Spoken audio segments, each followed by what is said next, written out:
Hello. Sorry I'm late. It is not because I'm pregnant. It's because I didn't start on time. As you can see, it's just me. Bruce was, a little too tired to do this again tonight. I know he did two streams already today.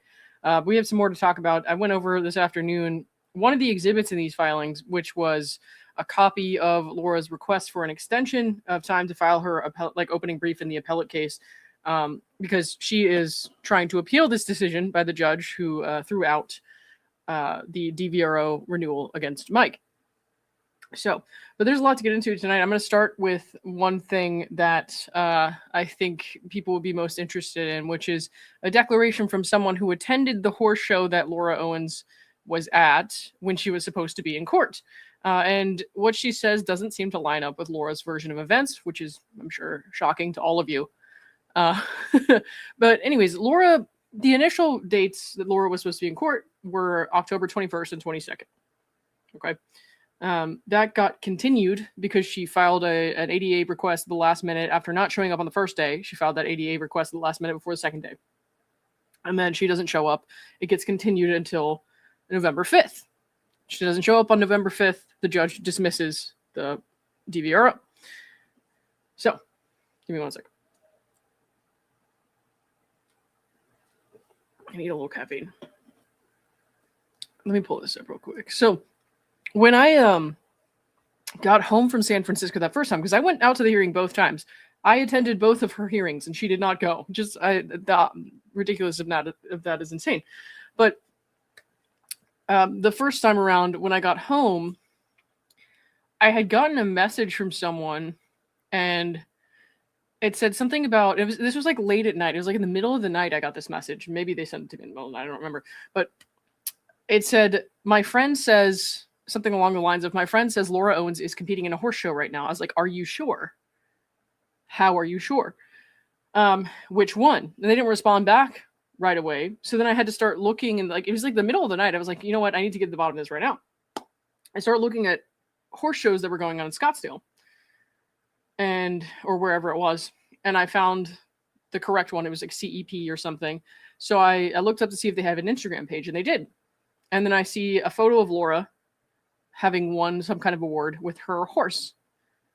So she was competing after missing court and claiming it was because of a medical emergency, abusing, systems that are meant to protect disabled people and people who are actually having medical emergencies. Laura decided not to attend and had been just off doing fun, sporty things, even though she claimed that she had a life-threatening condition. Yikes. Okay. But this person can attest to her being there almost that entire week, at least on the 21st, 22nd, 24th, 25th, whatever. So, and then you have to be there before the competition starts, obviously. So she was at the venue before the competition even started. So she knew she was never going to go to court. She never intended to show up. We know that she that first time did not file a request to travel with the court in her criminal case in Arizona, which she has to do if she wants to leave the state. She never intended to go to this hearing. There's a lot of reasons you can tell she never intended to go to this hearing. It's not going to play out well for her. But Bruce says, what day was the first hearing and what days was she seen at the horse show? Well, let's find out. Okay. So the first hearing was October 21st, 22nd. And here's what Kristen, who was there, has to say. And Kristen is not like a JFC follower, or wasn't at that time, rather, but she was just someone in this community who was attending that same competition. Okay.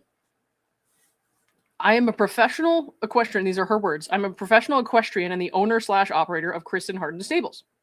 I have been competing at the Grand Prix show jumping level for over 25 years. I operate a training facility in Portola Valley, I don't know if I pronounced that right, California, and regularly attend equestrian competitions and events throughout the country, including at Westworld of Scottsdale. Okay. On October 21st, I was at Westworld of Scottsdale for the Scottsdale Fall Classic 2 equestrian event. At approximately 3:00 p.m. Mountain Standard Time, I observed Ryan Miller, a horse trainer in the Phoenix area, riding a horse named Scirocco 91 in the covered jumper arena. And I still don't know if I'm pronouncing this horse's name right. Scirocco, I think that's right. Okay. I noticed a thin female. It says Scirocco 91 is owned by Laura Michelle Owens. I noticed a thin female with a high ponytail and a green top near Ryan during this time. Based on my observations the following day, I believe this was Laura Owens. On October 22nd, at approximately 11 o'clock Mountain Standard Time, I saw Laura Owens at the Westworld facility. I am certain this was Laura Owens, as I have had a clear view of her face and body. Laura was watching Ryan's show, Scirocco 91. During this observation, Laura was wearing a green hoodie identical to the green hoodie on the woman I had seen the day before and black leggings. Her hair was pulled back in a ponytail and she was wearing makeup. I observed Laura's demeanor and behavior during this time. She appeared happy and was smiling frequently. She did not appear to be in any distress or despair whatsoever. I remember October 22nd was still supposed to be one of her hearing dates. It was supposed to go for 2 days, the 21st and the 22nd. So she got that continuance with the ADA request that she put in by, saying she had a medically life-threatening condition. Yet she was at this horse jumping competition the day before and this entire day and was fine. So, all right, hang on. Okay, I think I read that already. Yeah. I found it noteworthy that Laura did not greet or speak to anyone other than her trainer, Ryan, which I thought was unusual behavior. Laura arrived in a black Hyundai Tucson with a pink license plate, because that's a pink license plate. Always screams boss, babe.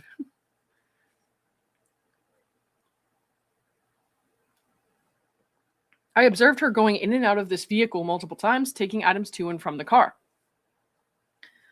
Laura remained at Westworld for approximately 1 hour. While watching Ryan, I observed Laura on her phone. She was holding the phone down in front of her. On Friday, October 24th, I observed Laura at Westworld accompanied by an individual I later recognized as her mother, Jan Black. I observed Laura and Jan walking together to the black Hyundai Tucson with the pink license plate. Laura with the pink license plate is going to be a thing now. Like Becky with the good hair. Laura competed in several horse jumping events at the Scottsdale Fall Classic 2 equestrian competition at the Westworld facility between Friday, October 24th and Sunday, October 26th, including the Hunter whatever something or Low Children's / Adult Hunter 26 and the OR Modified Child Adult Equestrian OF29. I don't know what any of that means. To be honest with you, I don't know shit about horses. So, except I rode one once and it made me cry. So never again. Never again. Laura took several first place titles between Friday, October 24th and Sunday, October 26th at the Scottsdale Fall Classic 2. Okay. At no time between Monday, October 21st to Sunday, October 26th, did I observe Laura looking fatigued, distressed, in despair, or experiencing any physical issues. On the contrary, she appeared happy, energetic, and smiling. And then she signed it here. I declare under penalty of perjury, 30th of October, 2025. So she signed this declaration not long after this happened. Yeah, I think I remember seeing her post something on her Instagram story about that. Does she have a pink license plate? Body can show. What? I don't know. Who got this statement? Well, Omar did. He's the attorney. All right.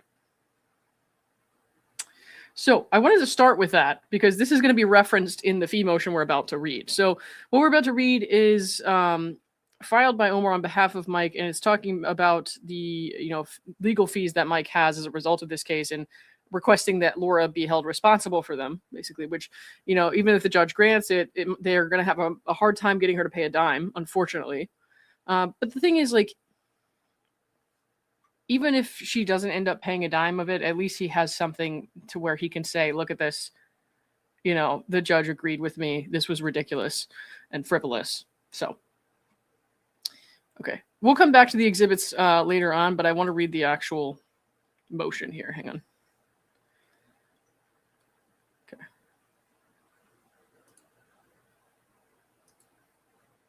Okay. You guys might have a hard time reading that. Let me zoom in a little bit more. I'm going to zoom back up to the top here. Just give me 1 sec.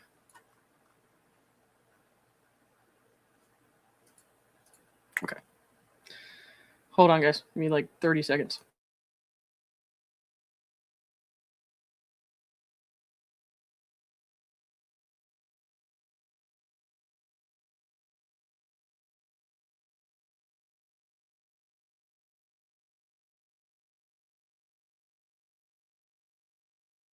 Okay. Pablo Romeo 2843. Thank you for the $5. Can the lawyer refer her for criminal charges in the appeal or in a new lawsuit, given she stated she will not stop and put a new claim against him? Well, I think the judge would have to do a referral. I think the judge would have to do it. They can request that, and I think they might have requested that in their motions earlier on. I'm not sure. I can't remember. But that would be, I think, up to the judge to make a referral. There's probably someone more legally educated in California law and all that in the chat who could answer that question for us. But my understanding is, Omar can ask for that, I think, but he can't do it himself. I don't know if he can do it himself. Let's put it that way. I think the judge would have to play ball. So I'm not positive. I could be wrong. Let's put it that way. Okay. Mike is so scary to her, but missing a horse show is scarier. Yeah, a little bit. One sec.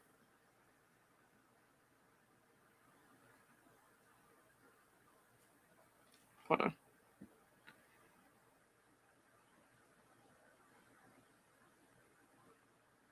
Oh, that's not for me. Okay, sorry. I saw a comment and I was like, I didn't say anything. Okay.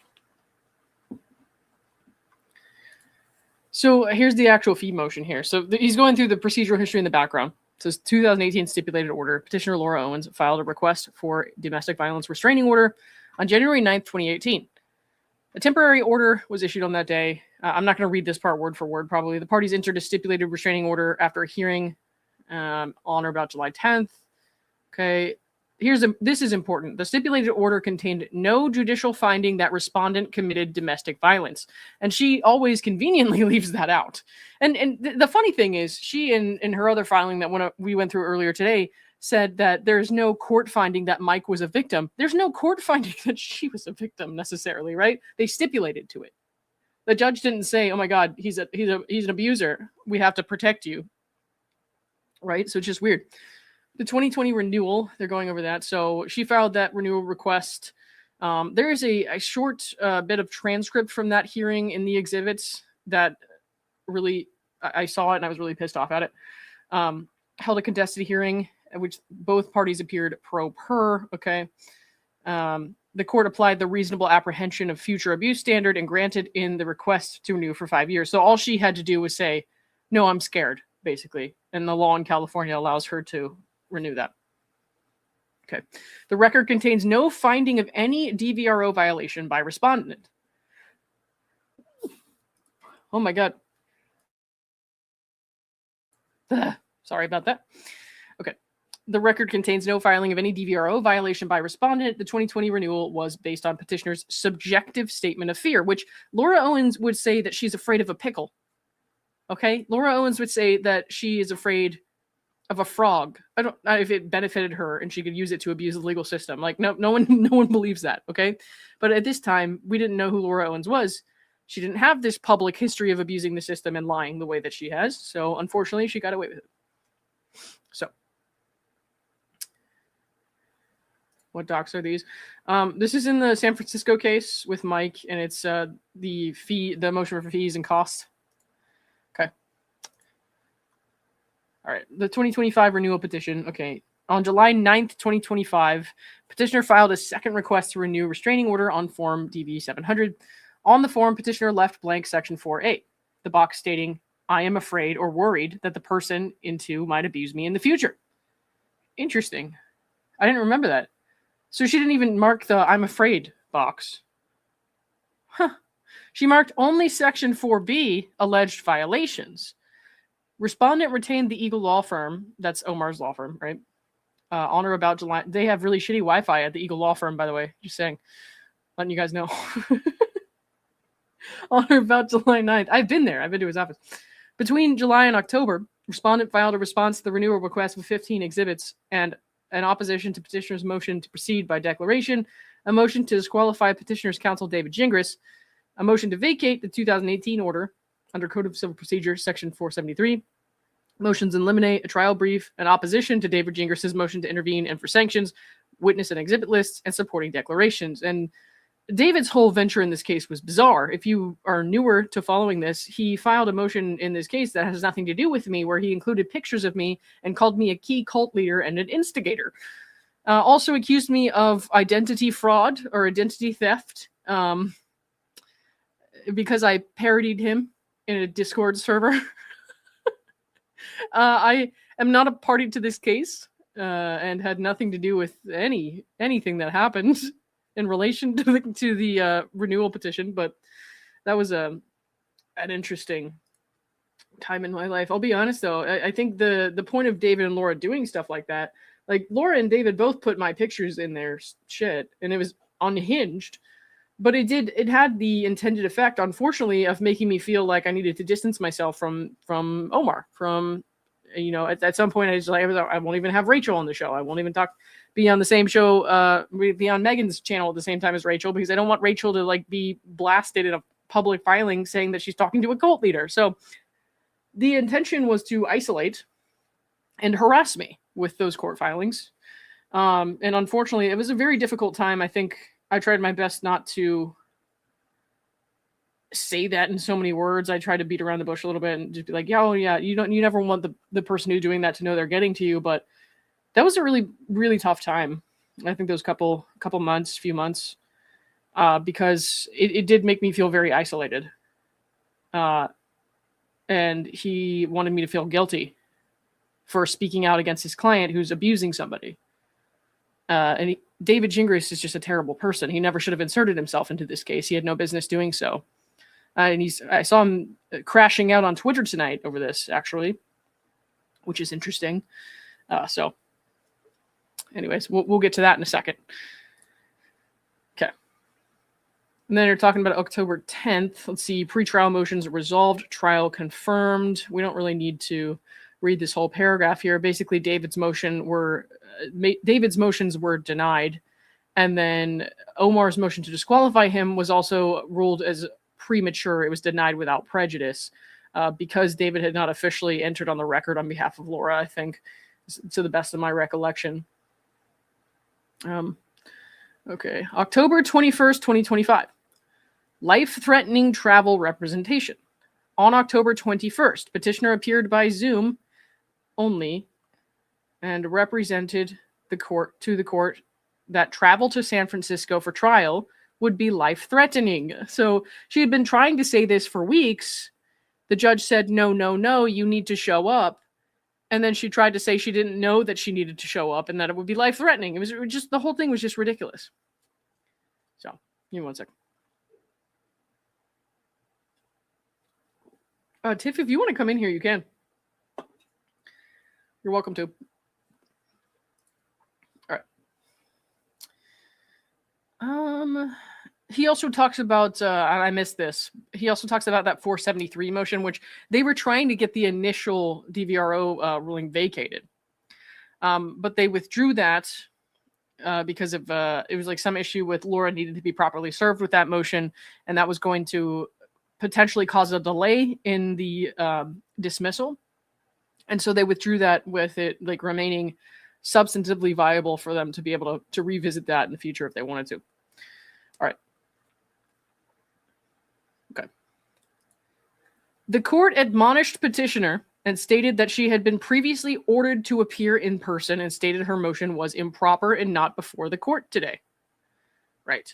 Because no court reporter was available, the court continued the matter to October 22nd, with both parties ordered to appear in person.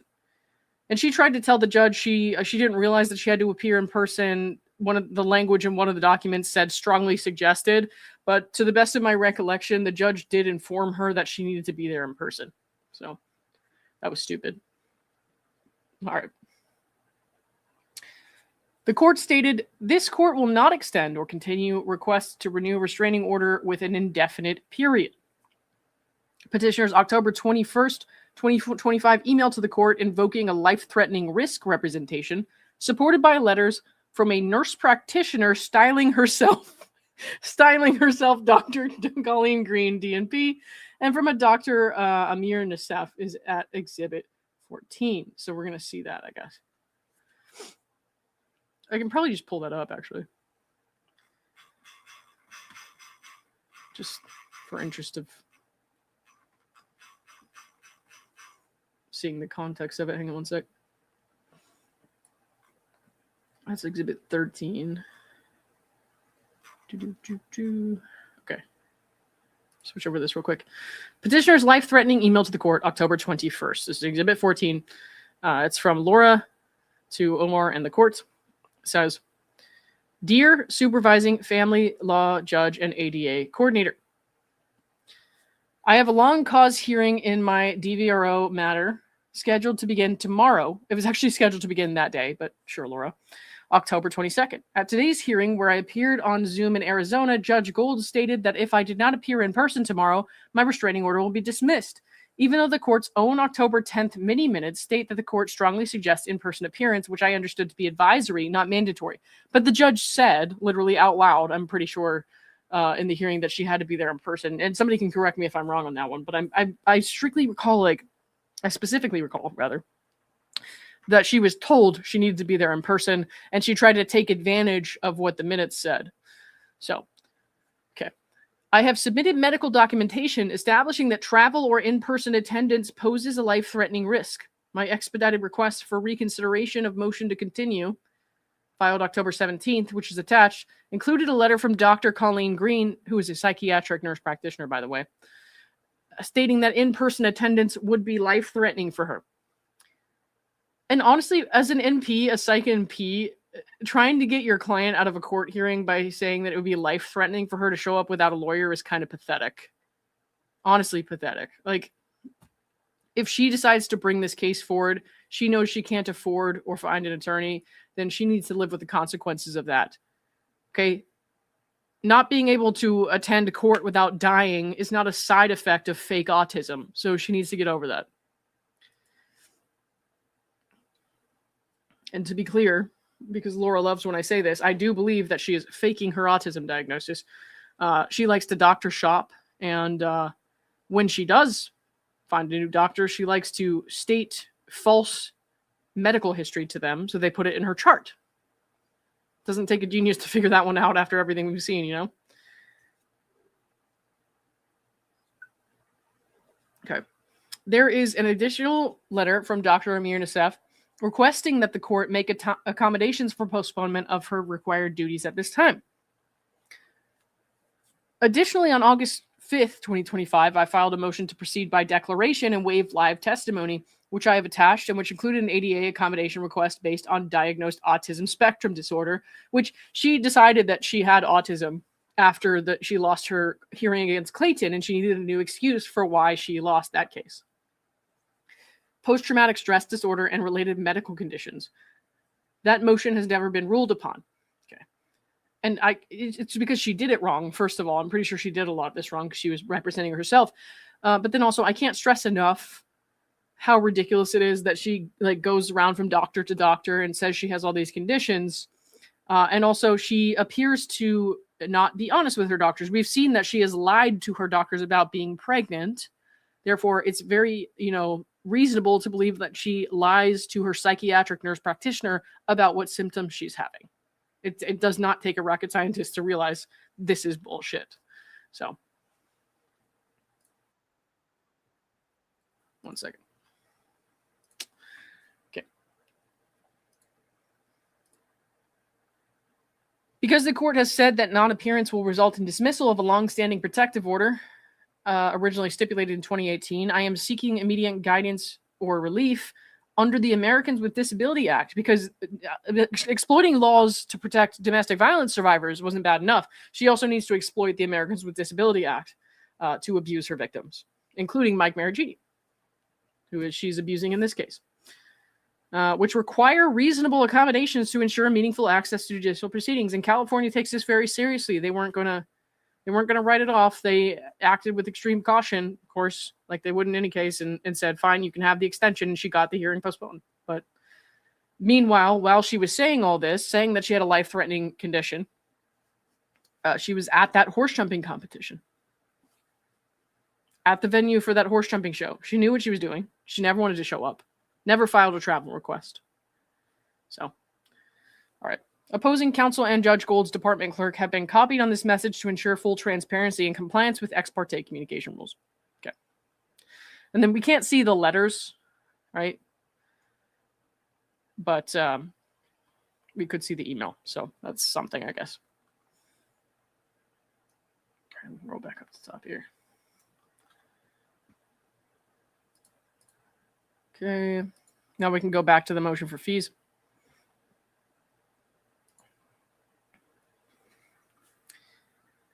We're talking about October 22nd now. That was the second day where they were informed at the last minute that this was being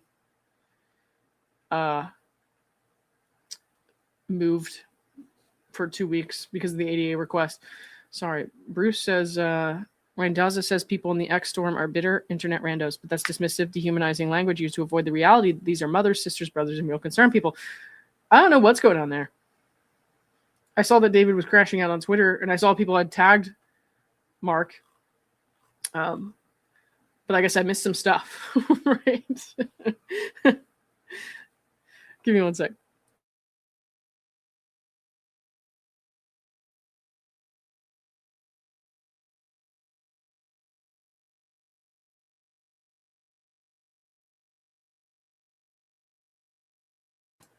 Okay.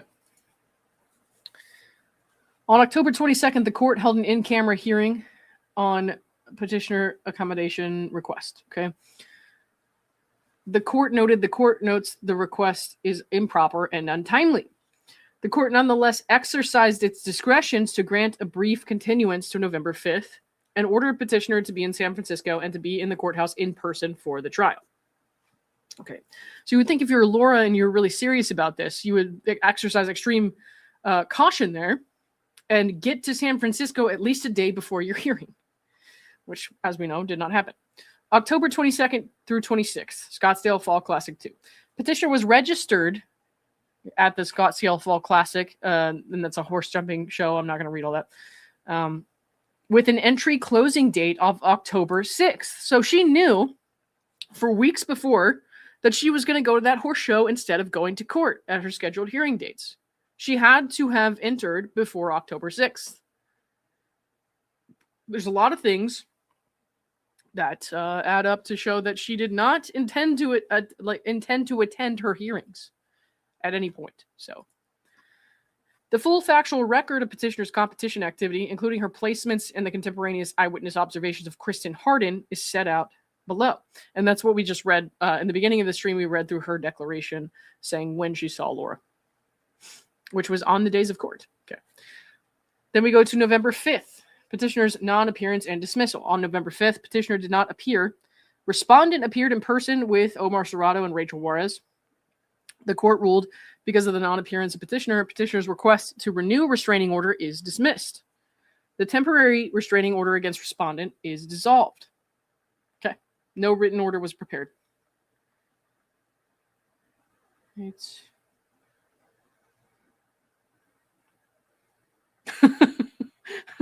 Sorry. Jen sent me a GIF. It's funny. All right. Post-dismissal procedural conduct. Let's see what this is. Petitioner's post-dismissal procedural conduct is set out in detail. The factual sequence includes filings in this court, the California Court of Appeal, the United States Bankruptcy Court for the District of Arizona, and the Maricopa County Superior Court. Okay. Antecedent criminal proceedings. Okay. And then here he's just mentioning that there is, a grand jury indicted her on felony counts arising from conduct in Owens v. Eckerd. Okay. And then he mentions the additional felonies that came from similar conduct against another victim. Right. The bankruptcy filing and disposition. This is what David was crashing out about on Twitter. So why don't we pull that up so I can show you guys what's going on there. Aw. That's so nice. I guess Justin's out and about. Let me move my head while I find this, just in case you see something in my search history I don't want you to see. Okay. Oh, I know what to do. Here we go.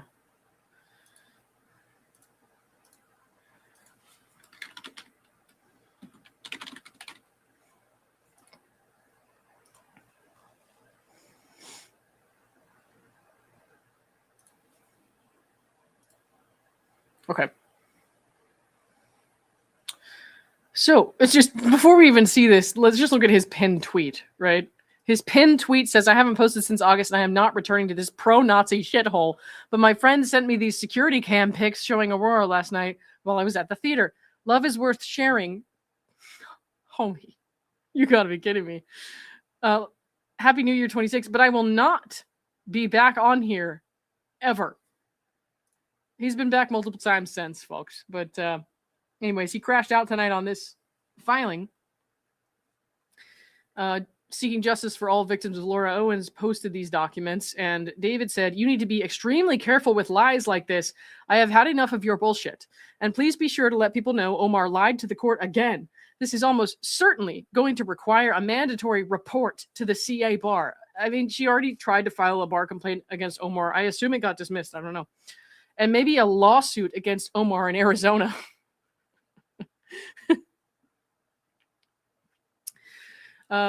And then he includes this part here where it says, petitioner's Chapter 7 bankruptcy was dismissed with prejudice on April 15th by stipulation with the United States trustee and Mr. Eckerd. But he only highlights this first part. I guess there's an official hearing where the judge has to sign off on this, but she did stipulate to dismissal with prejudice. So he's saying that Omar can get sued over this because he said it was dismissed, but actually he says there is dismissed by stipulation. So he's intentionally ignoring the next two words to try to say that he can sue Omar, or Laura can sue Omar, which is just dumb. Laura's bankruptcy case has not been dismissed. Omar lied to the court about this, and in doing so, he violated the automatic stay. Being dumb is not a defense. Should Laura sue Omar in federal court in Arizona for this? So if being dumb is not a defense, then David is definitely going to lose his case against the Arizona State Bar, because that is his entire defense. This idiot is trying to pretend he doesn't know how to correct a record, and now he may lose his license for that. And Omar, even if he made like a little error in language, people will understand what he was saying with that. They stipulated to a dismissal, okay? He's not a bankruptcy attorney, and he has the chance to correct the record if that's a necessary thing to do.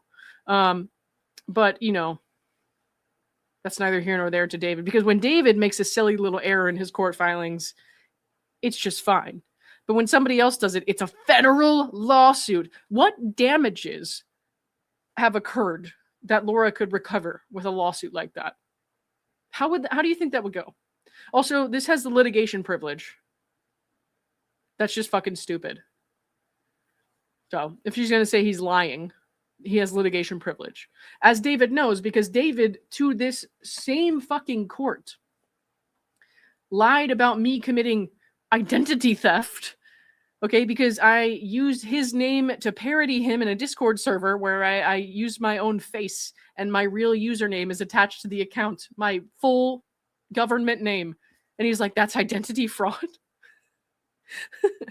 Like, this guy is so fucking fragile. And it sucks because I tried so hard. I was just like, you know what? I want to be more civil. As long as he can be more civil, so can I. I want to tone down the rhetoric, right? I want to tone down the insults. And then he goes and he does dumb shit like this. And it's like, it is impossible to be civil with this guy because he goes scorched earth on the smallest things. He will do anything, look for any reason to attack someone else rather than reflect on the mistakes that he has made with Laura Owens when she clearly lied about being pregnant. And he refuses to listen to the stories of what she did to her victims before Clayton Eckerd, which were a fucking blueprint. And he's so pathetically unable to reflect on his own actions and take accountability and apologize that he has to find any other reason to attack anyone else. And at some point, it's just like, it's boring. I'm fucking bored. All right? At one point, it was like a car crash. You couldn't look away because it's like, oh my God, an attorney is acting like this. But now it's just like, oh, there's David. He's deranged and stupid, and he's acting deranged and stupid again. Like, what's special about that? You know what I mean? That's why I don't even pay attention to whatever he says on his stupid blog anymore. Like, nobody listens to his side of the story because he's lied so many times. He refuses to take accountability. He refuses to acknowledge that he's made mistakes. And also, the way that he talked about Rachel to Reality Steve, if you listen to his stream when she was on with him the other day, that's an insane person.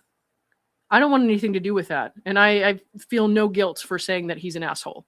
So, Migu's headphone says, if being dumb is not a defense, then why the fuck does David rely on that in every situation? Right. Judge, that was before my time. Did he think that sounded smart? Jesus. All right. Anyways, let's read what Omar actually wrote here, which is not worthy of a lawsuit at all whatsoever. Pablo Romeo 2843, thank you for the $5. Lauren, I missed the eloquent and diverse vocabulary you used when referring to DG. That's how I became your fan. Well, thank you. I'll try to do better. I was really trying to be nicer, dude. I was like, if this guy wants to be civil to me and my friends, or not even civil, just stop being a dick. Just stop being a dick cheese piece of shit. You know what I mean? Like then I can tone it down, but he'll never stop. Never. All right. The bankruptcy filing and its disposition. On December 8th, 2025, 33 days after the dismissal of her renewal petition, petitioner filed a Chapter 7 voluntary petition in the United States Bankruptcy Court for the District of Arizona. On the same date, petitioner signed under penalty of perjury an application to have the filing fee waived, declaring, I currently have no income and no ability to pay the filing fee. I'm fully dependent on my family for basic living expenses and cannot afford to make payments now or within 120 days. The Honorable Brenda K. Martin granted the fee waiver on December 27th. And remember that Laura now has a second private paid criminal attorney in her criminal case. So she's getting money from somewhere. And she was apparently consulting with appellate attorneys for this case. She's getting money from somewhere. Right? On January 9th, 2026, creditor Clayton Eckert filed an adversary complaint for non-dischargeability of debt against petitioner, pleading 2 counts. Right? I don't need to read that. Well, maybe we do. Non-dischargeability of the almost $200,000 in fee judgments. And then for willful and malicious injury. And 2, ineligibility for any discharge under USC Section 727, a bunch of letters and numbers, for asset transfer and concealment, destruction, or falsification of financial records, knowing and fraudulent false claims, and unexplained loss of assets. Okay. On February 12th, the United States trustee filed an application for FRBP 2004 examination and lodged a proposed order seeking to compel 3 years of tax returns, financial account statements, asset sale records, insurance, loan, storage, trust, and cherry tech debt records, identifying by name accounts held by Quartet Farms LLC, Lizmax Investments, Keybacker, and Stylet. On February, and those are all companies that Laura used to say that she got money from, or at least Quartet and Lizmax are, and now says that she's never received income in her life. So, on February 23rd, the bankruptcy court signed an order extending the United States trustee's deadline to file an adversary complaint to deny discharge. On April 15th, before the Rule 2004 examination of court, and before the United States trustee filed its Section 727 complaint, petitioner stipulated with the United States trustee and Mr. Eckert to dismiss the bankruptcy case with prejudice and not to refile any bankruptcy petition for 1 year. The court retains jurisdiction to reinstate the case if petitioner violates the bar period, in which event the United States trustee retains the right to conduct the Rule 2004 examination and file the Section 727 complaint within 60 days. Petitioner did not obtain a discharge. Okay. And here he talks about the case law implicating petitioner's conduct. And to be honest with you, I'm probably not going to read all that section because I'm not a law person. I'm not an attorney, right? Give me 1 sec here.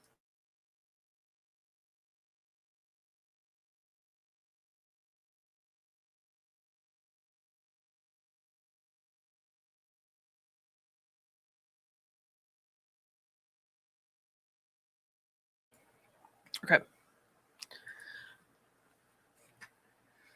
I'll kind of skim through this. I don't really think we need to do this because this is all about, yeah, okay, yeah, we're good there. We don't need to do that. Okay. I'm really here about the facts, not the case law or the laws, specific laws. Yeah, we're not going to do that. Here's one I will read. It says fees incurred notwithstanding charitable funding, because, Mike got some money for his legal fees through the GoFundMe. Under California law, fees are incurred for fee shifting purposes, even where a party is not personally out of pocket.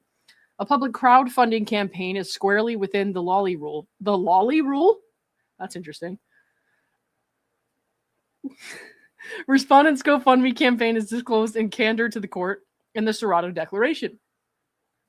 Respondent remains contractually obligated on the fee balance. Any sum recovered will be applied first to the outstanding balance with the firm. There will be no duplicate recovery.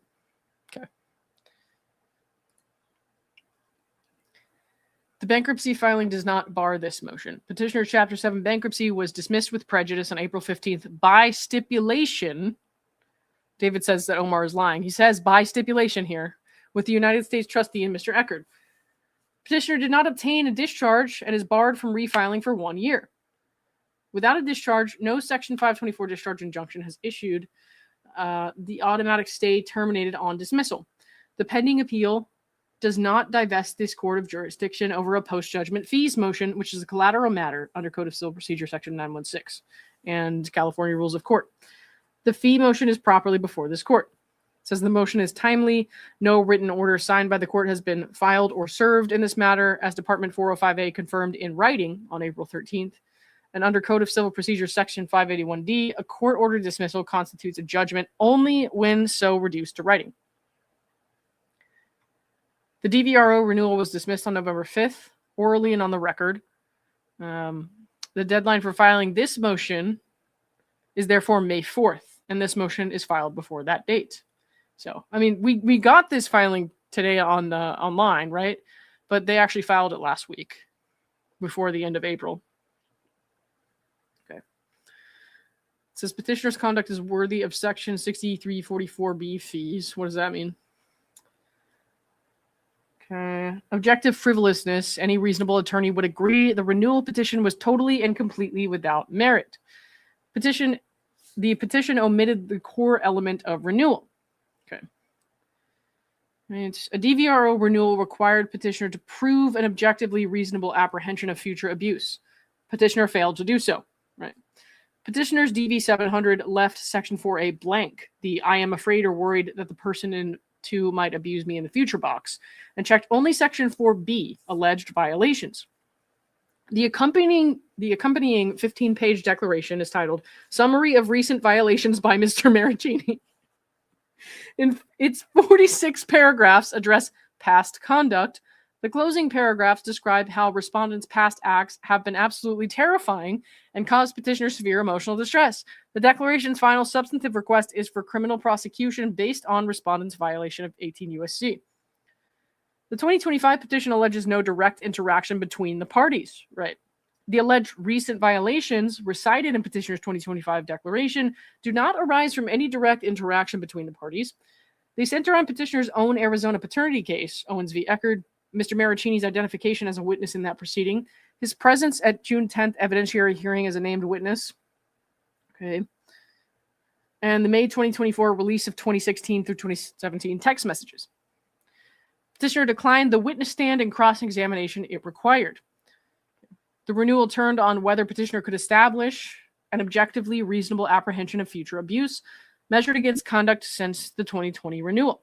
To carry that burden, the contested evidentiary hearing she herself had set, petitioner would have testified live and been subject to cross-examination. Her direct examination would have anchored to the post-2020 conduct alleged in her declaration, conduct centered entirely on her own Arizona paternity case. Okay. Direct exam on that subject would have placed petitioner's credibility squarely in issue and opened the door to impeachment material Mr. Marraccini had assembled and disclosed in trial preparation. That material included 2 purported Southern Health MyChart messages petitioner had produced as inbound provider correspondence. One dated 8/13/2016 from John Chung Kai Chan, MD, confirming a stage 1A ovarian cancer diagnosis, which we know she didn't have. The other dated 8/31/2016 from Rebecca Yee, MD, confirming an oophorectomy and surgical abortion, both identified as forgeries by forensic examination. Okay. And that's probably that. Yeah, it says that's in the exhibits. Let me see if I can find that.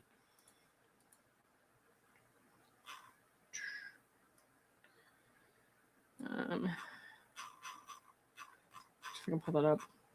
It's 16. 23 is going to be like close to the bottom, I think.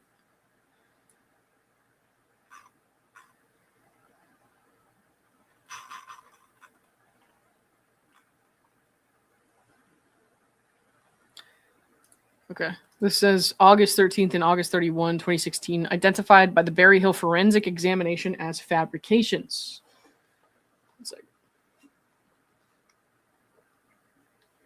Okay. I don't know if they have any of the actual report in there, but here are the emails, and we've seen these before where this one, some of these are so bizarre. I read the messages you sent me from your boyfriend. This is allegedly from a doctor. This is a forged doctor's note, by the way.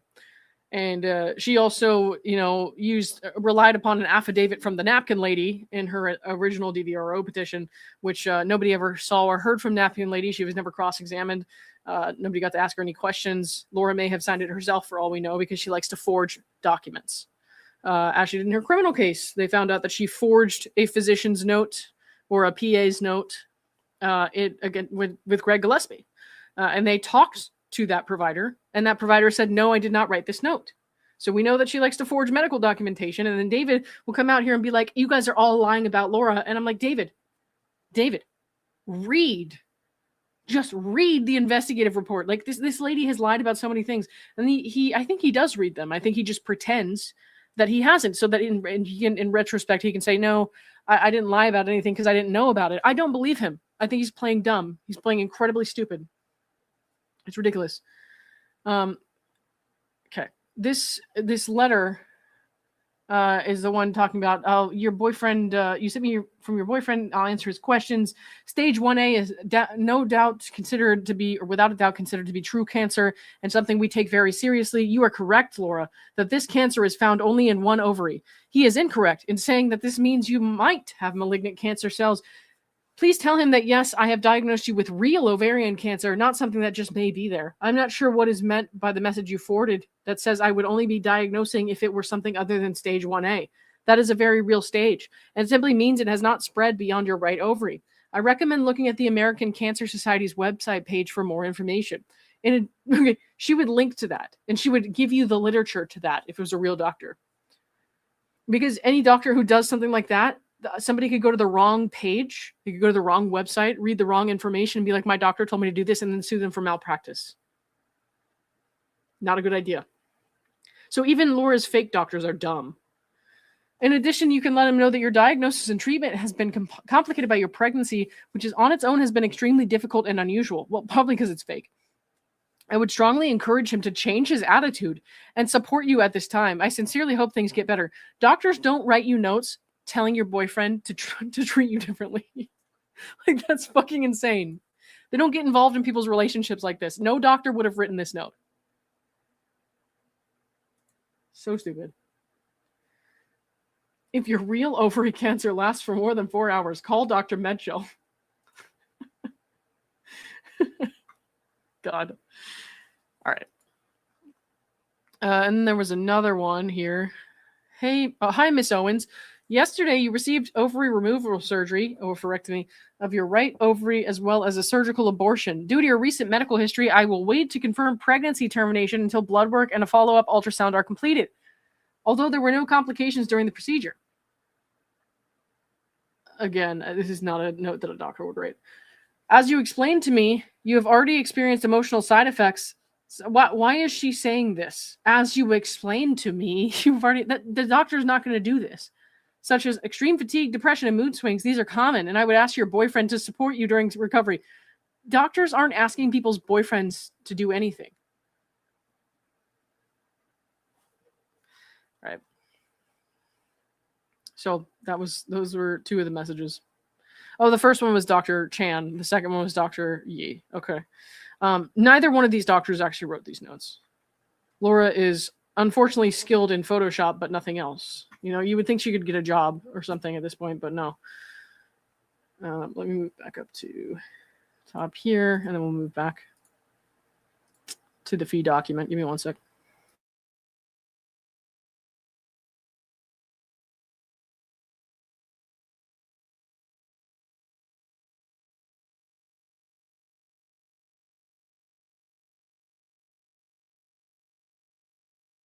Okay. I want to know which doctor sent Laura a note saying she could go to a horse show while she had a life-threatening condition, but she couldn't go to court. I just want to know which doctor signed off on that. So, all right.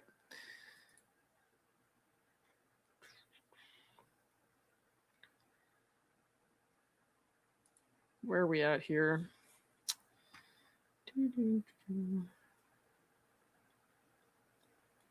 Oh, we read that. Okay, yeah.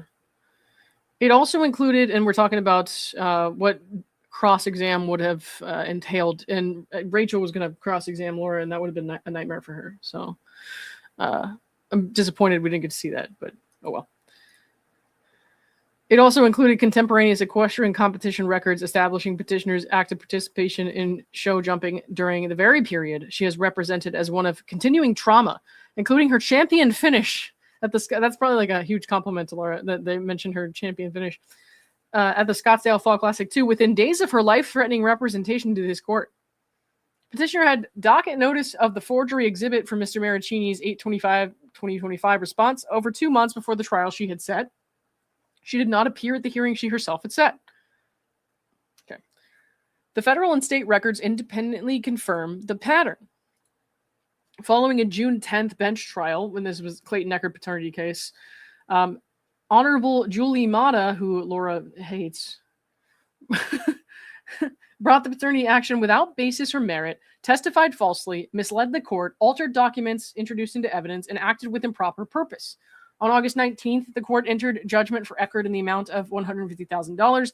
The Arizona Court of Appeals affirmed and awarded an additional $40,000. Okay. The Arizona Supreme Court denied review and awarded an additional $6,597 by judgment entered September 19th. God, she took this as far as she could, almost. Petitioner's total fee judgment exposure on the Eckert litigation it's about $200,000. On May 1st, a Maricopa County grand jury indicted petitioner on 7 felony counts. On November 4th, a grand jury returned a second indictment, adding 6 felony counts arising from conduct against another victim. And that's Greg Gillespie. Is that actually, so did you have 13 felonies? I thought it was 14. I could be wrong. About that. Okay. Dismissing the original indictment and recharging those counts in consolidation. Okay. On January 9th, creditor Eckert filed an adversary complaint in the bankruptcy court. Okay, alleging that petitioner is ineligible for discharge. We've kind of read about the bankruptcy stuff. Okay.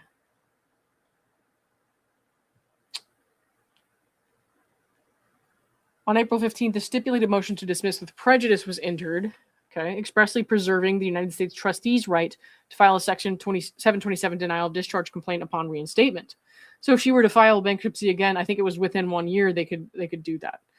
No reasonable attorney aware of this record would have prosecuted this DVRO renewal, right? Subjective and proper purpose. The October 2025 timeline proves the renewal was prosecuted to abuse, intimidate, and cause unnecessary delay. October 6th, entry closing date for the Scottsdale Fall Classic 2, which is the horse jumping show. The 2025 Scottsdale Fall Classic 2, that's an equestrian competition at Westworld, set Monday, October 6th as its entry closing date. The competition was scheduled for October 22nd to 26th. October 10th, trial confirmed for October 21 and 22. The court resolved pretrial motions, including denial of the Gingras motion to intervene and respondent's withdrawal of his CCP 473 motion, which was the motion to vacate the original judgment, and confirmed trial dates of October 21 and 22. October 21, life-threatening travel representation. Petitioner appeared by Zoom and represented to court that travel to San Francisco was life-threatening. The court ruled the motion was improper and not before the court today and ordered petitioner in person for the following day. October 22nd, in-camera continuance to November 5th, same day petitioner began competing. The court granted a brief accommodation continuance, finding the request improper and untimely, and ordered petitioner to appear in San Francisco and to be in the courthouse in person for the trial. The Scottsdale Fall Classic 2 began on this same date. October 22 to 26, petitioner competed and won. Petitioner was present at the Scottsdale Fall Classic 2 on the very trial dates from which she had obtained a continuance based on a representation that travel was life-threatening.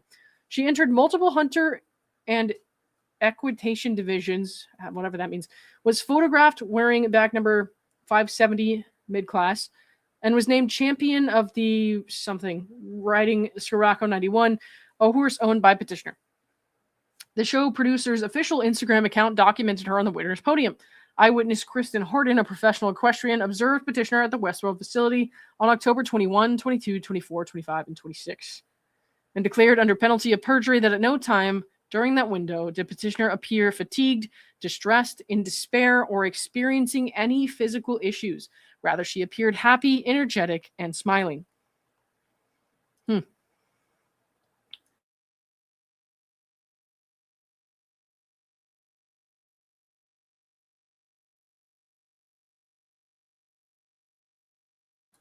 Somebody asked, does this mean she went to California without asking permission? I mean, the horse show was in Scottsdale, so she didn't go to California that first time. She asked for permission the second time, but then she still didn't go the second time. So, you know. All right. November 5th, petitioner did not appear on the continued date she herself obtained. Okay, she failed to appear. She had twice been ordered to attend in person and successfully continued to that date based on her representation that travel was life-threatening. The court dismissed the renewal. Petitioner registered for an out-of-state athletic competition by no later than October 6th, 15 days before her October 21 representation to this court that in-person travel posed a life-threatening risk.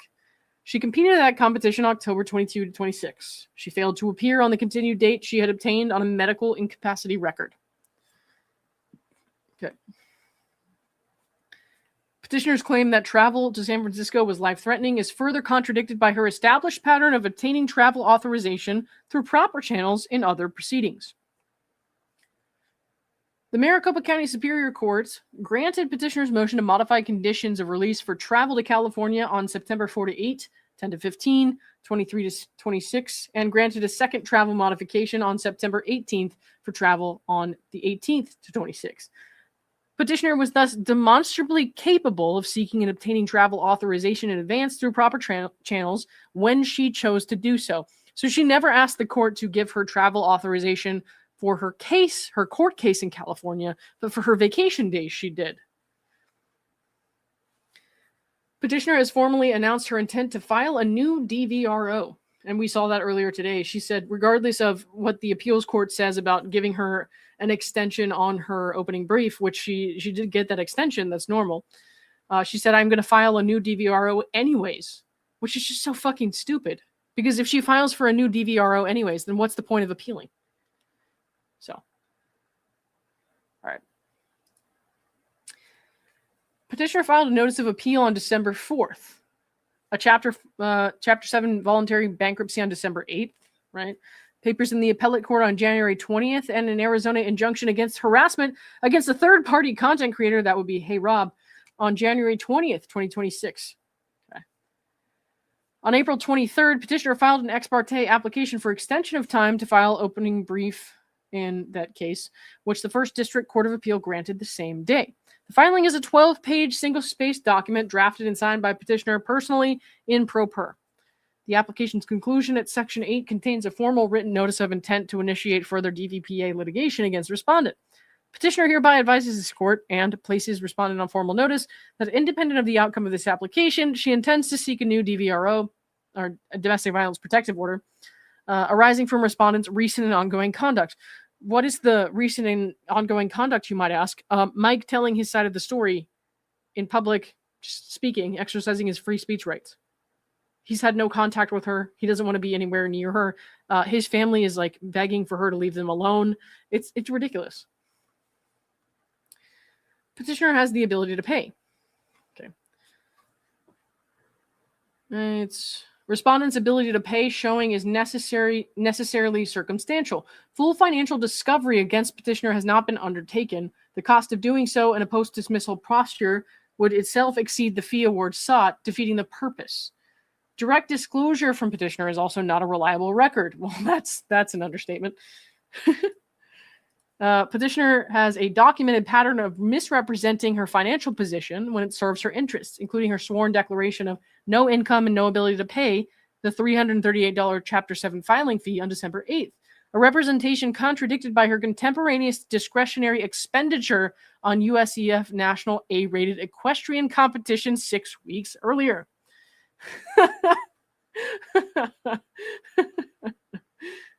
The court should therefore assess petitioner's ability to pay by reference to what petitioner has actually been observed to do with resources, what assets she has been federally alleged to control, and the demonstrated capacity to acquire and deploy resources across multiple simultaneous proceedings. The record on those metrics is substantial. Okay. Petitioner's participation in the horse show there, on the very date she told this court were too life-threatening to travel for, demonstrates discretionary expenditure capacity. Hunter jumper competition at the USEF National A tier carries entry, stall, hauling, training, and lodging fees, supported by ongoing horse board, veterinary, farrier insurance, and transportation expenses for the horse Scirocco 91 owned by petitioner. Petitioner's December 8th voluntary petition checked no at Schedule AB Part 5, business-related property, and disclosed no interest in any business entity. 5 weeks later, Eckerd's adversary complaint identified Quartet Farms, Liz Max, Keybacker, and Stylet as 4 entities petitioner controls or holds beneficial interest in, and pleaded the non-disclosure as a basis for Section 727 ineligibility. On February 12th, the United States trustee filed an application for examination identifying the same 4 entities by name and demanding 3 years of records on each. The bankruptcy case was dismissed with prejudice on April 15th before any Rule 2004 production occurred and before any Section 727 adjudication. The stipulated order preserved the United States trustee's right to file a Section 727 denial of discharge complaint upon any reinstatement. Petitioner did not obtain a discharge. All right. 1 second.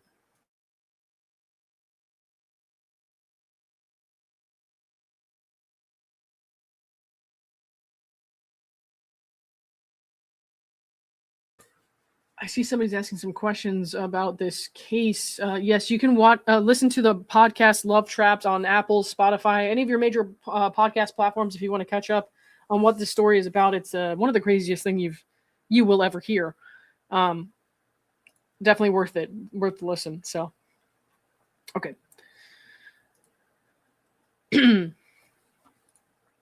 On December 8th, 2025, petitioner swore under penalty of perjury that she currently has no income and no ability to pay the filing fee and was fully dependent on family for basic living expenses.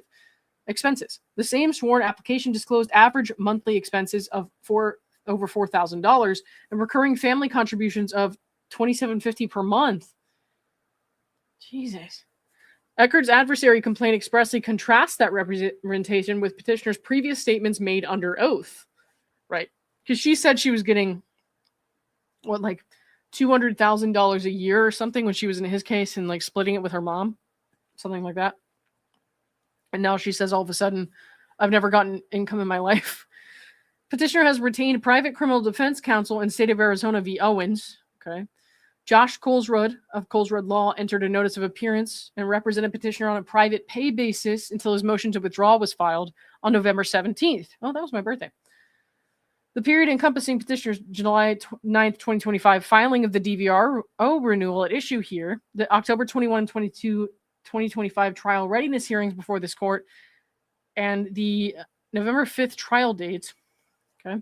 Christian Luters, which is her current attorney of Guardian Law Group, a private Phoenix criminal defense firm, has appeared as petitioner counsel of record by notice of stipulated substitution and remains counsel of record. So she's paying these people somehow. And a lot of people think that the Owens are hiding assets, and I believe that too. So, petitioner has continuously prosecuted and defended litigation across the San Francisco Superior Court, the matter of bar, the California Court of Appeal, the Maricopa County Superior Court, civil harassment, and the United States Bankruptcy Court for the District of Arizona simultaneously. And how the fuck are you paying for all that? Okay. The fees accumulated from respondents' retention, and that's Mike. His retention of Omar, the Eagle Law Firm, on or about July 9th through the date of this filing. Respondent has incurred merits attorney's fees of $90,100, 180.2 hours by Omar Serrato at $500 per hour. Fees on fees of $58.50. Okay. The paralegal fees of $9,825, 65.5 hours by the firm's paralegal at $150 per hour. Okay. Documented costs total $3,858.98 and consist of firm advanced costs Okay, filing fees, that kind of thing, blah, blah, blah.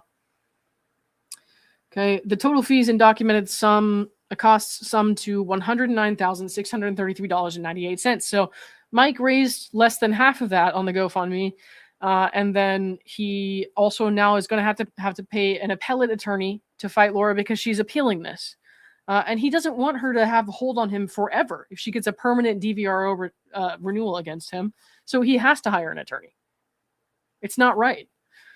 So if any of the mods in this chat could continue to post Mike's GoFundMe link, I would really appreciate that. It is also in the description of this video because he's going to need some more help. Fees sought in this motion reflect substantial voluntary downward adjustments before submission. So, like, Omar did not charge a high rate for this. That's not his normal rate. They did as much as they could to downcharge. I think Rachel didn't even bill, right? It says here, a substantial amount of additional work was performed but not billed, including an independently incurred attorney's fees of co-counsel, Rachel Warris, which are not reflected in this firm's billing and are not being requested as part of this motion. Counsel incurred travel and lodging expenses for the in-person trial appearances are not reflected in the costs sought and are not being requested, notwithstanding their potential recovery under Family Code Section 6344B. So some of this stuff they're not even charging him for. He adjusted downward his rate, and it's still over $100,000. That's crazy. And he hasn't even paid an appellate attorney yet. But that's what Laura does. She uses the system to financially destroy her victims. And that's how she got Mike to stipulate to the DVRO in the first place back in 2018. She was ruining him. Because somebody who abuses a system like this can bankrupt somebody with false accusations. She did it to Mike, Greg, Clayton. It's crazy. Let me pin Jen's chat here really quick. Here's the link to Mike's GoFundMe. I'm pinning it right now. Cool. There we go. Okay. Conclusion. Mike requests the court enter the proposed order filed concurrently. They want to find Mike the prevailing party. Find that Mike's request to renew Laura's request to renew the restraining order was frivolous and solely intended to abuse, intimidate, or cause unnecessary delay. Determine under the Family Code that petitioner Laura has or is reasonably likely to have the ability to pay, and award Mike the fees and costs. So it's reserving respondents' rights to seek additional fees and costs incurred in responding to any opposition and in preparing and filing a reply, right? Because she's going to respond to this, and then they're going to have to reply to that. Ordering post-judgment interest at the legal rate from the date of entry until paid in full, and granting such other and further relief as this court deems just. Okay. Okay. All right. Omar has a declaration attached to that, and we'll see if there's... I'm not going to read this whole thing, but if there's anything like substantive in here that we could look at. Let me see.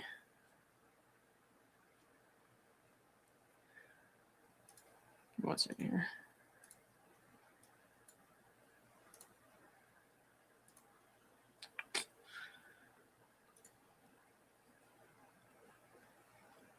I'm skipping over the stuff about his background and the engagement and stuff, the rates, because we just heard about that.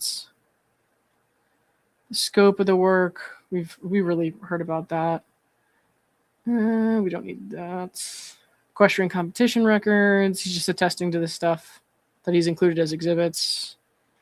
There was something on here that I wanted to read, but I can't remember which number it was.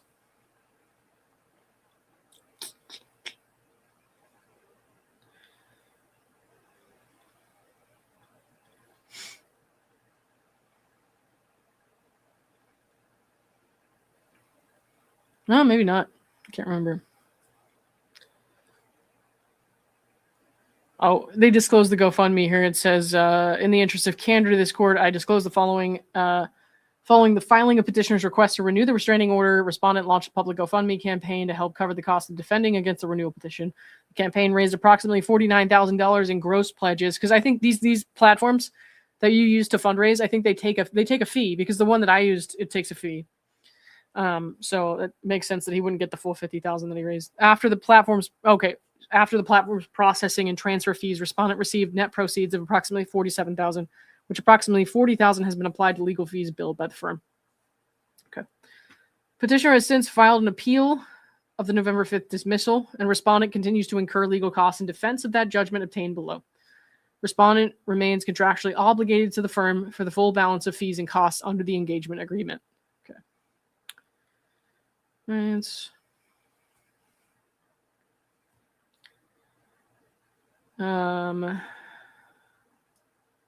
They included the email thread in the exhibits there.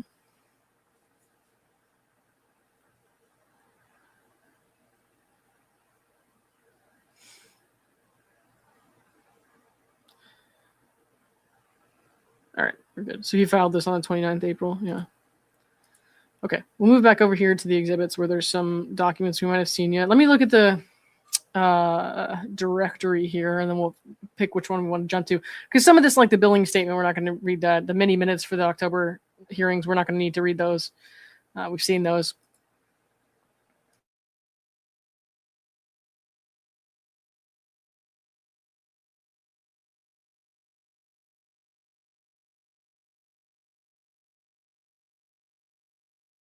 All right.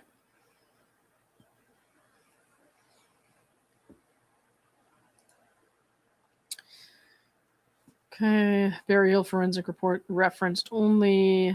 We know the indictment. We don't need to do that. Don't need the equestrian competition records. I've seen those. Okay.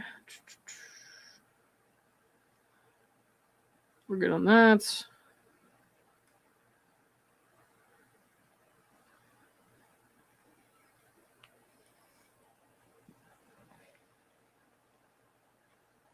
So they had to like pay for these court reporter services, right? $2,000 full day in person court reporter, and Laura doesn't even show up. We read that declaration from Kristen about the horse shows, showing that she saw Laura there. All right.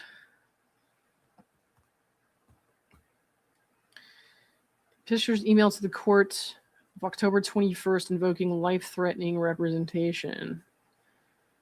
I think we read that one, but I'll scroll down just in case. That would be Exhibit 14.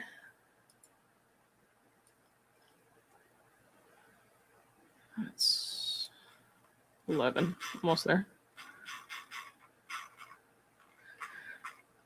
Oh, this really irritated me. Okay, so this was when Laura renewed this restraining order against Mike, which he stipulated to because she was draining him dry financially, and he was like, if I stipulate to this and I can maintain my innocence, what does it really matter? She'll just go away because I don't want to bother her. I don't want to be near her. I want her to leave me alone. She decided to renew it in 2020, and this is part of what happened. She insisted that Mike was like at a Barry's within the perimeter of her that he's not allowed to be in. Even though he was at a Barry's in some entirely different place. And so this is what happened during that hearing. I think this is, they're saying the photo of a can holding the berries, a drink holding at Barry's, so that he says he was at Barry's, and then he goes along with the character the way that he's lying, I don't feel safe, and this is, yeah, I'm sorry, this is all I wanted to add. So she tries to tell the court that she's scared because he's at Barry's, the gym, and she likes to go to Barry's, which is just terrible. Mr. Marraccini says, the log shows that I was in Burlingame, and I don't know if I pronounced that right, but he wasn't in San Francisco. He was in a different area. So he wasn't even at the Barry's near her house. The court says at the exact same time, he says, yeah, I mean, she screenshotted my social media, and it shows there's cars perpendicular to the street when if you were to be in San Francisco with the sheikh, you would have to park parallel with the sidewalk. But the log also shows, like he had a log showing his location, that I was in Burlingame at the time, that she says that I took this video or this, I don't know what it's called, but like this on social media.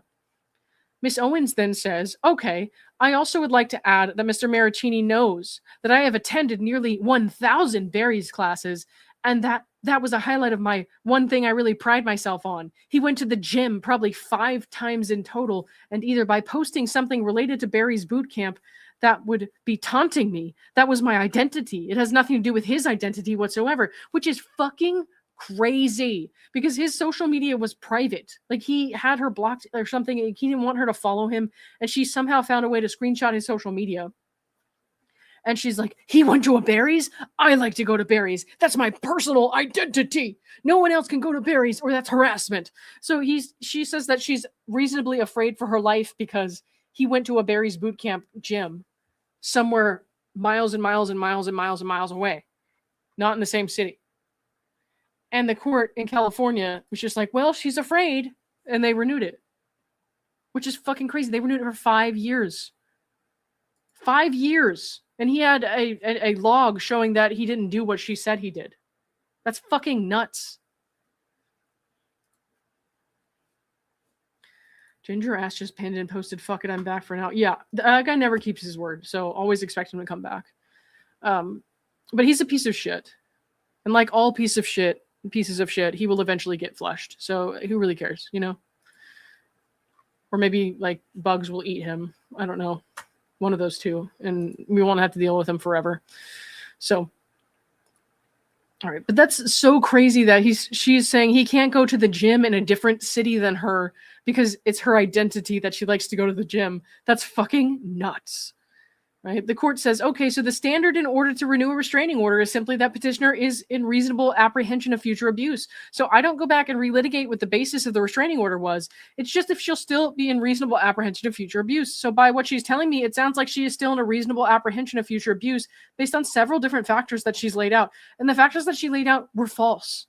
She lied. She stalked him and she lied. So the court, based on that standard, is going to renew the order. I only have two choices, that it's either 5 years or permanent. Based on what I'm hearing, I'm not going to do a permanent order, but I will grant the request to renew for 5 years. So it will be from the date of expiration, 5 additional years. And that's why we ended up seeing this fought out in court this past fall, because from 2020 to 2025, she had that renewed. Mr. Marraccini says, the domestic violence restraining order shows up anytime I go for employment. I have a child on the way. I don't want this to affect my future. Is there any way I can do a civil restraining order? So this is because I want nothing to do with her. And it's going to be the same thing if I'm showing up that she can still call the police if that's what she thinks.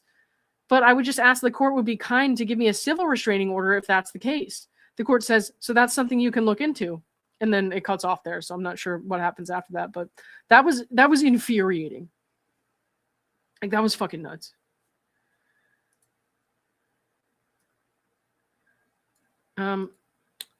I like vaguely see some people arguing about stuff in chat, and what I can see is that like people are fighting with each other about calling something dumb. I'm just gonna let you guys know that everything, like Tip said, everything Laura does is dumb. It's all dumb, and her attorney's dumb. So let's not fight each other. Anyways, I don't have time to read all that, but that's my thought. Please don't fight with each other if you can help it. If you can help it. If you're going to fight with each other, at least wear a helmet, I guess. I can't control it. All right. Let's see. Went through that. What did I miss? Right, the email to the court. That's what I was looking for, and I totally skipped it. Okay. This is not what I'm looking for here. I don't know what the fuck this is. 16. No, I want 14. Okay, here. Yeah, I think I did read this because we can't see the emails, but we saw we can't see the attachments, but we saw the emails. So let me go back to the index.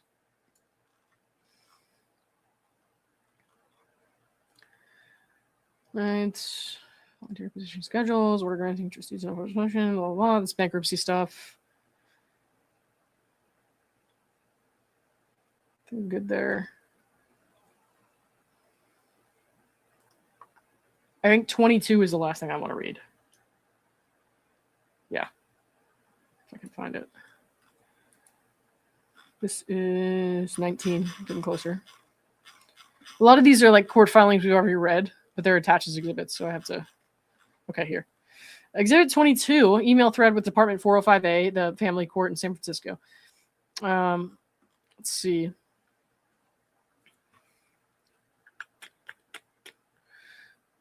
I think these emails are actually just confirming the date, so it's not anything too interesting. I was hoping they were the emails where she was being a nut job. Yeah, so they just requested a court date or whatever. Where's the drama? I'm sorry. Where's the drama? I don't care about that. I think that's all I really need to read. 1 second here.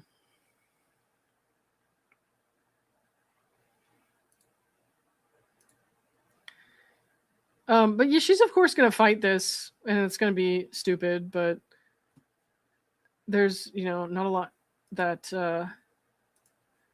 they can do. She has a right to respond, I guess, and whether she does it herself or has David write it for her, we'll see. If I were David, I would stay out of this one, but David doesn't do anything smart. So what are you guys talking about? Hang on. Where's my, oh God. That's terrifying. I think somebody in Discord made this. That's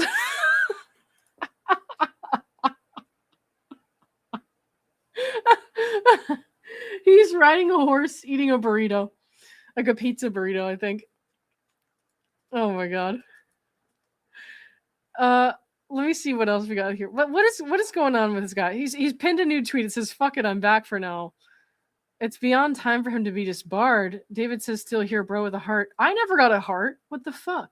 And I was way meaner to David, and I didn't get a heart. That's so mean. But you were advocating for this filing the whole time. Instagrammer, why advocate when he's good now? JFCIG is talking out of her mouth and ass at the same time. Listen, guys, I don't care to be in, like, I don't do the public fighting.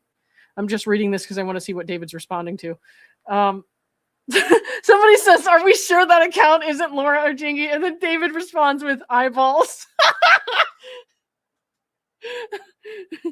Listen, I don't have any public comment to make about this, like, social media fighting. I think that's not something that I need to pile on to, but I just think it's really funny that he's just like, "I'm looking, I'm watching. He's here for the tea. He's here for the tea like everyone else, and I'm nosy, right?" So I read all this stuff. I'm not gonna lie to you. I like eat that shit up. I'm like, what's going on, right? But I don't want to sit here and like argue about social media accounts and who I like and who I don't like. I just want to read the court stuff and David's Twitter account.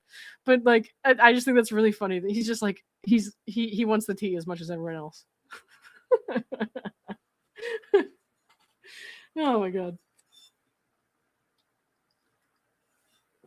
Ugh. All right. What else we got? Wait, what? I saw what Tug said earlier. Look who's back, folks. Mr. I'm not returning to this pro-Nazi shithole. He did say that. And his pinned tweet said he was never coming back to X. Let's see. Being dumb is not a defense. It's just like, what do you mean? Okay, that's him being dumb is his entire defense in his bar case, the state bar case. Okay, why can I not see this? Hang on. That is my theory. He cheated and/or paid someone to take the bar exams for him, and like people are mostly just dunking on him. Like they're mostly just messing with him at this point. But he responds sometimes. Yeah, I passed 2 bar exams on the first try by cheating. Okay. Also explains why I have won many huge cases over the past 20 plus years. Keep telling yourself that lie, please. Maybe one day your lies will turn into truth. God, I swear to God, for a guy who claims to hate Donald Trump, I don't care what your political views are. I really don't, because I have friends with all kinds of political views. I'm very much an independent myself. But for somebody who complains so much about Donald Trump, he sounds more like Donald Trump than anyone I know. Like, it's actually ridiculous. Yeah, I think we're good here. I think we got through all of the tweets. David's feeding us tonight. That was nice of him, I guess. I can't say that I think being back on X is going to do wonders for his peace of mind. I know how it is when people are antagonizing you on X a lot, but the problem I'm having here is like when I try to empathize with David, is like, okay, well you kind of deserved it. So I can't really feel that bad for you. This guy's so fucking silly. Anyways. All right, that's all I got for tonight, you guys. At least this wasn't a 4-hour stream, But I'm going to send you over to my friend Shizzy Wiznut. Tell him I said hi if you can. Actually, let me read through these real quick. Pablo Romeo, thank you for the $5. Can the author of the napkin note be identified through legal discovery since Laura's claims hinge on that document providing its origin is essential? I don't know. Maybe if they brought back that motion to vacate the original, DVRO entry, but I don't think they're going to do that. I think Mike just wants to be done with Laura. So I don't think they're going to go there unless the California court ever brought some kind of criminal charges against her related to that. But I don't know if there's like a statute of limitation and all that. So I'm not really sure. Lauren, I missed the eloquent and diverse vocabulary. I think I read this one already. Thank you for the $5. Yeah, when referring to DJ, that's how I became your fan. Thank you very much. CMBBY, thank you for the $1 Court of Random Opinion membership. I appreciate that. And I think I can. Hold on. I think it'll let me give away 5. Yeah, I'm going to send 5 now. I'm giving away 5 here. Let's see who gets them. Mary Smith, Miku's headphones, Julia Ann, No Thanks, MK, and Zoot of Anthrax. Got a gift membership. I've been slacking, not on purpose. I've been slacking on the members only content. I'm going to fix that. I'm going to fix that this week. Hey, Turtle, what's up? I haven't seen you around. All right, guys. Thanks, everybody. Appreciate you being here. And I will talk to you all very soon. So say hi to Shizzy for me if you can. And then don't forget to donate to Mike's fundraiser. I will pin it in the comments after this stream. And also it's pinned in the comments of the live chat right now. So thanks, everybody. Bye.